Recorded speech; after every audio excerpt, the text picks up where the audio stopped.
அதுக்கப்புறம் என்ன ஆச்சுனே தெரியாது.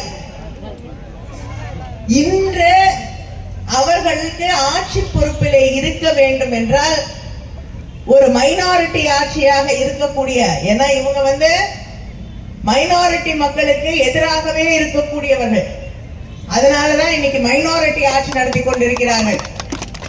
அந்த மைனாரிட்டி ஆட்சிய அங்க ஆட்சி பொறுப்பிலே பிரதமராக திரு நரேந்திர மோடி அவர்கள் நீடிக்க வேண்டும் என்றால், பாஜக ஆட்சி பொறுப்பிலே நீடிக்க வேண்டும் என்றால், பீகார், ஆந்திரா என்ற 2 மாநிலங்கள் அங்கே இருக்கக்கூடிய எம்பிக்கள், அந்த கட்சியின் தலைவர்கள் அவர்களுக்கு ஆதரவளிக்க வேண்டும்.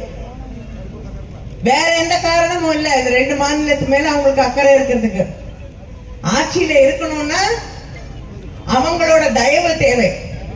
அந்த